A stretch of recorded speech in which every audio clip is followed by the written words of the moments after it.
I think there was a competition from her particularly, because I think she might have been cast as the movie star and thought it might have been her role. Yeah. We were all pretty equal, except for Bob. Most people remember Gilligan's Island for the laughter, the island, and those unforgettable characters.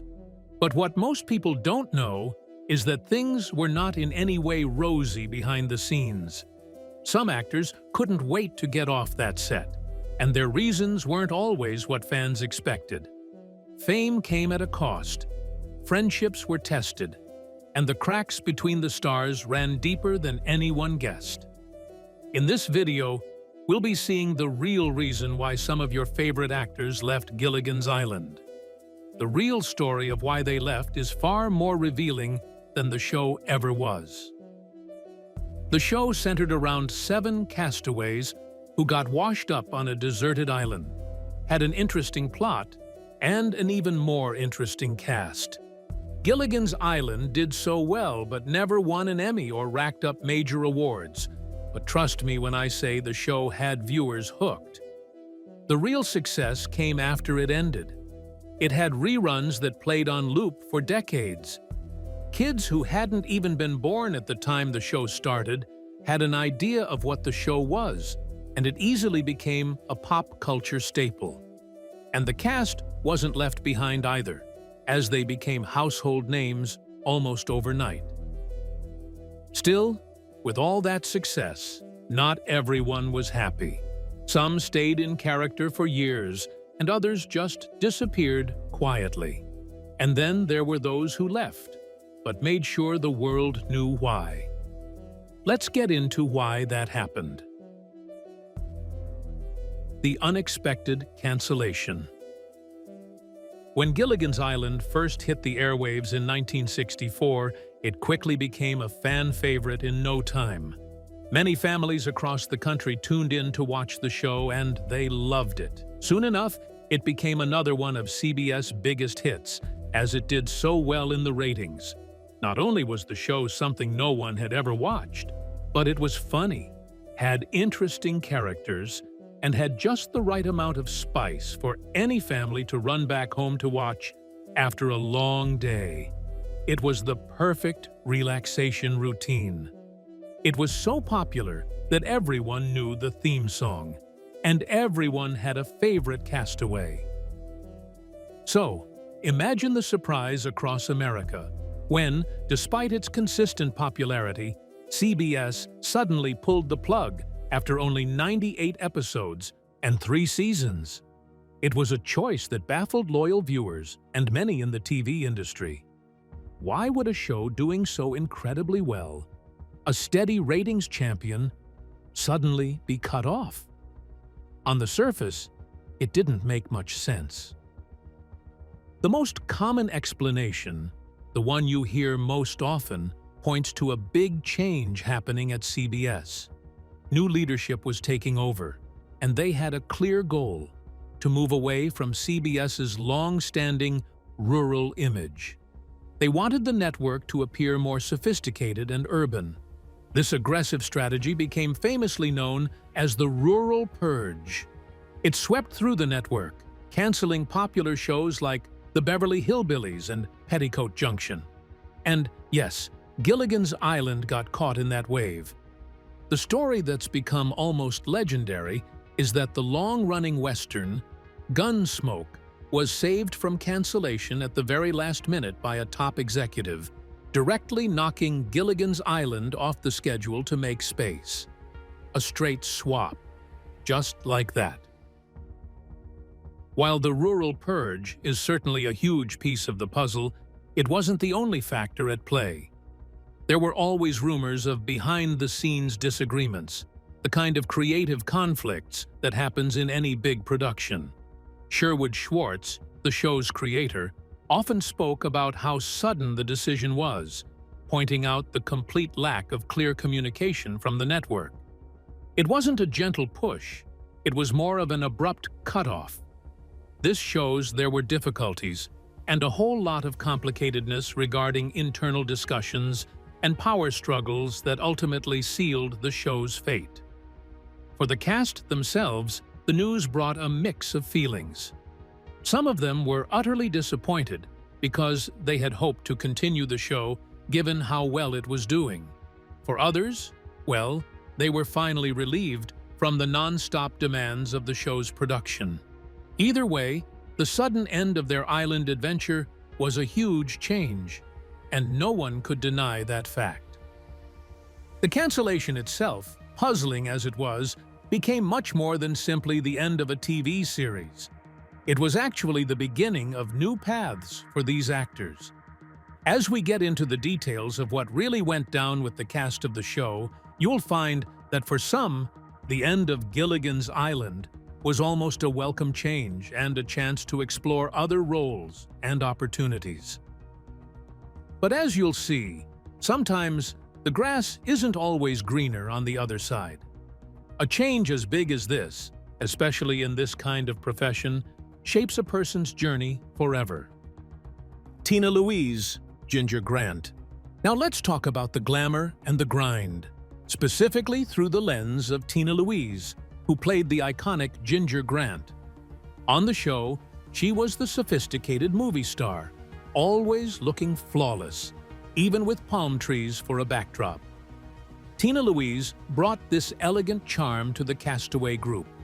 She truly was the embodiment of Hollywood glamour, even when she was stuck on that remote island. But it's really important to know who Tina Louise was before she ever stepped onto the SS Minnow.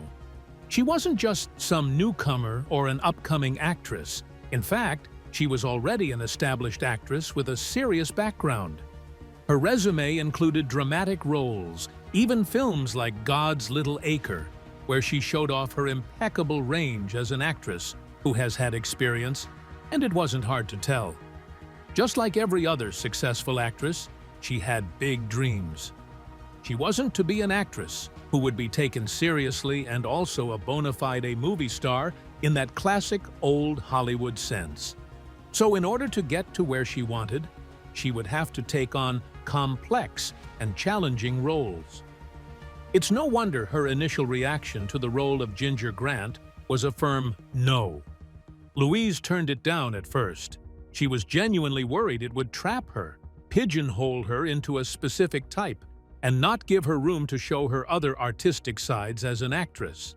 The thought of being known and stereotyped only as a ditzy blonde seemed like a career dead end. However, she was reportedly persuaded to take the part by a rather substantial salary, which certainly helps, and a promise. The promise was that Ginger's character would actually evolve, becoming more than just a stereotypical dumb blonde. She was told there would be growth and a real chance at real acting. That promise, it seems, never quite materialized. Throughout the show's run, Tina Louise grew increasingly frustrated with how one-dimensional Ginger Grant remained. She felt the character was underdeveloped and stagnant, and that the show's whole premise was far too simplistic for her artistic ambitions. It really hindered her growth as an actress. You hear stories about her discontent on set, about her feeling constantly typecast and creatively stifled by the role. There were also times where she would be by herself, almost as if she didn't want to be there. So when the news of the cancellation came, you sure knew she was the happiest. Finally, she could escape what Gilligan's Island had come to represent for her career. She wasn't just done with the show, she was done with being Ginger. So after the final episode aired, Louise immediately set out to actively seek dramatic roles, desperately trying to shake off that indelible Ginger Grant image. She appeared in movies like The Wrecking Crew and The Stepford Wives, and she took on various television dramas. She was fighting hard to prove her versatility. However, the shadow of Ginger Grant proved incredibly difficult to escape. No matter what she did, many people only saw the glamorous movie star from the island. This led to a long and difficult struggle against typecasting. It's a common story in Hollywood, but for her, it felt particularly stifling. Perhaps the clearest sign of her desire to distance herself was her initial refusal to participate in Gilligan's Island reunion movies or specials. For many years, Tina Louise was the only cast member who vehemently refused to not attend the reunion. This decision came directly from her need to separate herself from the role, to be seen and recognized for her other work, for the serious actress she always aimed to be. Now, it's worth noting that while she stuck to her guns for a very long time, in later years, Tina Louise did soften her stance a bit. She would occasionally acknowledge the show's immense impact, though always with a clear sense of what she felt was its artistic cost to her. Her story really stands out as a prime example of an actor whose decision to leave the show was less about the show simply ending and more about a determined, lifelong effort to redefine her career and her artistic identity. It was a conscious push to be more than just Ginger. But what about the others? Many of whom seemed to embrace their Gilligan's Island legacy with open arms. What was their fate? Bob Denver, Gilligan. Moving on from Ginger, we turn our attention to the heart of the show, the lovable Gilligan. This character was portrayed by none other than Bob Denver. As the show's title character, his innocent charm and talent for physical comedy instantly made him a fan favorite. Gilligan was the show's focus and the clumsy first mate whose well-meaning mistakes somehow always messed up rescue attempts, yet also delivered most of the show's funniest moments. It was impossible not to feel for him, even when he stumbled into another unfortunate situation. Bob Denver was already a familiar face on television. Many knew him as Maynard G. Krebs from The Many Lives of Dobie Gillis, a beatnik character who was also a weirdo. Denver simply had a natural talent for playing these easygoing, slightly unconventional characters, a comfortable fit that seemed to extend from his own pleasant personality. Unlike some of his co-stars, who struggled with their roles, Bob Denver genuinely seemed to love playing Gilligan. He truly understood the character's unique charm. He often spoke fondly about his time on the show, recalling the fun they had and the strong friendships he built with the rest of the cast. He never gave the impression that he was eager to get off the island. In fact, he seemed to embrace it completely. Now, when it comes to typecasting, Denver's story is quite different from Tina Louise's. While he certainly welcomed the role, Gilligan became completely tied to Bob Denver's public image. He absolutely faced typecasting. To millions, he was Gilligan. However, his approach was different. Instead of fighting it, he often leaned into it. He understood the tremendous power of that character and the deep affection people felt for him. You'd frequently see him at fan conventions, greeting people with that familiar friendly smile, clearly happy to embrace his legacy. It showed how well he handled fame and how just good of a guy he was. After Gilligan's Island decided to wrap up production, Denver still continued to work in television. He often took on roles that played to his show-off comedic strengths, which meant he remained a constant presence in the Gilligan's Island universe. He appeared in most of the reunion movies and even lent his voice to the animated spin-offs.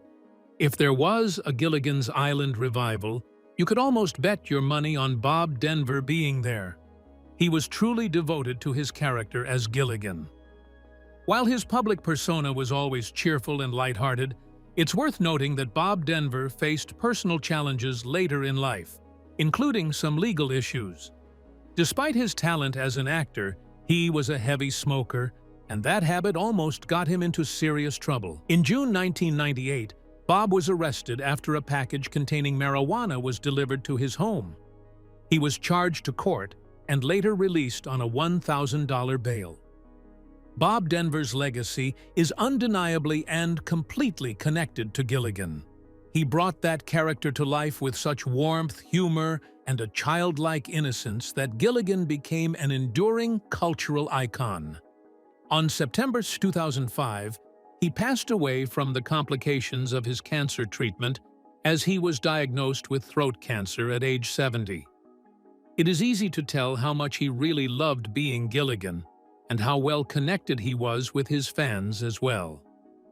From those who tried to escape the island's shadow to those who found comfort in it, the cast of Gilligan's Island had vastly different paths. What was it like for the rest of the castaways? Alan Hale Jr., the skipper. Alan Hale Jr., the guy who became the skipper, Jonas Grumby, had this perfect mix of authority and warmth. He always had a booming laugh ready, and his deep, often exasperated affection for his little buddy, Gilligan. On the island, he was absolutely the father figure, constantly trying to keep some kind of order. Even when total chaos was usually just a coconut's toss away. He truly was the steady anchor of that whole goofy group. Before he ever pulled on the skipper's cap, Alan Hale Jr. had already put in a lot of time in Hollywood. He actually came from a show business family. His dad, Alan Hale Sr., was a really prolific character actor back in the day. So, following in his father's footsteps, Hale Jr. spent years working in movies and on TV. He took the tough, big guy roles you would only see in westerns and adventure shows. He was one of the very few actors at the time who was reliable and open to taking up any roles. Gilligan's Island was just one stop in what was already a pretty busy career for him. What really stood out about Hale Jr. was how much he truly cared about the show and the people he worked with. He was famous for the incredible bond he shared with the cast, especially Bob Denver. He was definitely a unifying force among them. Someone who honestly loved being part of Gilligan's Island. He became a big champion for the show and its lasting legacy, genuinely proud of the wholesome fun they brought to people. It didn't feel like just a job to him, it felt like a family, and he was sort of the patriarch. After the series wrapped up, Hale Jr. kept acting, but he also smartly branched out. He famously opened a seafood restaurant in Los Angeles called Alan Hale's Lobster Barrel. It was a clever move, using his instantly recognizable face as the skipper to bring in customers. He'd often be there, greeting diners in his skipper outfit, leaning into the fame in a way that truly made people love him even more. He was also a regular at fan conventions, always embracing his skipper role with so much warmth and enthusiasm. He really seemed to enjoy connecting with all the fans who adored the show. And just like Bob Denver, Hale Jr. was a constant presence in all the Gilligan's Island reunion specials and movies. This really showed how dedicated he was to the character and the entire franchise. He never seemed to get tired of going back to the island, which meant a huge amount to the fans who just loved seeing their favorite castaways together again. His willingness to return solidified his place as a completely essential part of the Gilligan's Island universe. A comforting, reliable face for decades. Alan Hale Jr. is remembered so fondly as the skipper, which shows how perfectly he fit the role and how much genuine affection he had for the show. He didn't see the character as something that held him back. He saw it as a gift. He loved the show so much that he would sometimes dress up as skipper just to visit sick children at the hospital. But as much as he tried to appear happy, he suffered in silence. He kept his private battle mostly to himself, but that came to an eye when Alan Hale Jr. passed away on January 2nd, 1990, at the age of 68 from thymus cancer. He had reportedly battled this rare form of cancer for a really long while and had also kept his illness very private, even from people close to him. When he passed away, his fans and former co-stars were affected, and so the show didn't feel the same without him. He was an irreplaceable cast member of the show, and no one could replace him. as millions of viewers were already used to seeing him on the show. It never felt the same without him ever again. Just as we've gotten to see skippers, we take a turn to totally different characters who somehow had just about the same influence in shaping why the show ended. The Millionaires. First, let's talk about the incredibly witty Jim Backus, who played the ridiculously wealthy Thurston Howell III. Backus delivered many famous and iconic lines in his unique upper-class accent. He truly brought the character to life, making the pompous millionaire both frustrating and utterly hilarious. He was the epitome of old money stuck in a very inconvenient place, always fussing about his stocks or lamenting the lack of caviar. Backus was also a prolific actor and a legendary voice artist long before he ever set foot on that fictional island. He was well known for being the voice of the cartoon character Mr. Magoo. That role alone brought him immense fame, making him a household name for a generation. He had a remarkably successful career across radio, film, and television, often playing those eccentric or somewhat full-of-themselves characters. He had a particular talent for them. Beyond Magoo, he had a remarkably successful career across radio, film, and television, often expertly playing those eccentric, sometimes pompous, or wonderfully befuddled characters. He had a particular talent for them, a natural comedic timing that made even the smallest roles memorable. Jim Backus had already carved out a significant place in entertainment history long before the SS Minnow ever left port. Backus really embraced the role of Thurston Howell III. He'd often ad-lib, adding his own unique comedic flair to the scripts, which only made the character even funnier. He continued working consistently after Gilligan's Island ended, even as he battled Parkinson's disease in his later years. The illness eventually limited his acting, but he kept at it for as long as he could. He had a very long, illustrious, and incredibly diverse career. The show was definitely a highlight, a well-known part of his professional life, but it was far from the only thing he did. He later passed away from pneumonia on July 3, 1989 in Los Angeles. Right. By Thurston Howell. The third side was the elegant Natalie Schafer, who played the equally affluent Lovey Howell, Thurston's devoted and often bewildered wife. She brought this touch of high society to the island even while wearing makeshift dresses. Schafer herself had a remarkable career that stretched back decades, mainly in theater and film, long before she became Lovey Howell. She was an established actress known for her sophisticated, often glamorous roles. She'd been working steadily since the 1930s. What's really incredible is that Schafer was much older than she appeared on the show and played the role of a much younger character. Word around said she would often lie about her age and keep her actual year of birth a secret from her co-stars, and even some close friends, just to maintain her younger status. She lived to be 90 years old, outliving many of her co-stars, which is quite remarkable. She continued to act occasionally even after Gilligan's Island, and was known for her sharp wit and surprising young looks. For Natalie Schafer, leaving the show was just a natural part of a seasoned actress's career progression. She certainly enjoyed the financial stability the show provided, and she continued to live a relatively private life in Los Angeles, enjoying the fruits of her long and successful career. Apart from these two, there were also a few other supporting cast members who brought their own unique talents and contributed to the magic of Gilligan's Island, and their stories, too, hold some fascinating turns you might not expect. The Professor and Maryanne. These characters, while often playing supporting roles to the antics of Gilligan and the skipper, were absolutely essential to the show's enduring charm and success. One particular character is Professor Roy Hinckley, played by Russell Johnson. He was the island's resident genius, constantly inventing incredible gadgets out of coconuts, bamboo, and seemingly nothing else.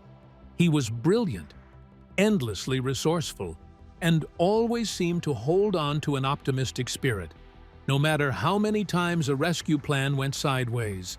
The only thing he couldn't build was a boat sturdy enough to get them off the island for good, a running gag that always got a laugh. Before he became the professor, Johnson had a really interesting career as a character actor. You probably might have seen him in countless westerns or science fiction films and TV shows from the 1950s and 60s. He usually played villains or serious, intense intellectual types, far from the whimsical professor we know him as. His role on Gilligan's Island was definitely different from some of his earlier, darker characters. Johnson embraced his role as the professor wholeheartedly. He often spoke warmly about the show's positive impact and the pure joy it brought to people. He loved how his character was intelligent, and he was very proud of that. He was also incredibly accessible to fans and always happy to talk about the show and his experiences. After Gilligan's Island, Johnson kept acting regularly in both television and film, showing up in guest spots and smaller roles. Crucially, he was a consistent participant in almost every Gilligan's Island reunion project. Russell Johnson passed away on January 16, 2014, at the age of 89, from kidney failure at his home in Washington. Another actor from the show worth mentioning is the beloved Dawn Wells, who portrayed the wholesome, down-to-earth Maryanne Summers. She was the Kansas farm girl, the relatable girl next door who became the audience's anchor on the island. While Ginger brought the glamour, Maryanne brought the heart and common sense. Wells fully embraced the role of Maryanne, understanding the character's innocence and her widespread appeal. She often talked about the positive influence Maryanne had on young viewers, embodying honesty, kindness, and resourcefulness without needing to be flashy. Maryanne became a symbol of good nature, and Dawn Wells wore that mantle proudly. Beyond her acting, Wells actually became a pretty successful businesswoman, smartly leveraging her Maryanne image. She published popular cookbooks, drawing on Maryanne's wholesome, home-cooked appeal. She also launched a clothing line for disabled people and engaged in various public appearances. This all really showed off her strong entrepreneurial spirit and her ability to connect with her audience in different ways. She was one of the few actors from the show who used her character's popularity to the fullest. Just like Johnson, Wells was also arguably the most dedicated to the Gilligan's Island fan base. She consistently participated in reunion events and fan conventions and actively engaged with fans right up until her later years. She clearly cherished the connection she had with people who loved the show. She remained a vibrant and beloved public figure, constantly celebrating the series that made her a household name. For Dawn Wells, the end of Gilligan's Island wasn't really the end for her, as she used it to create new opportunities for herself. Sadly, she passed away on December 30th, 2020, at the age of 82, due to complications from COVID-19. Beyond the island's shores, each actor's post-Gilligan's Island journey showed their talents and drive.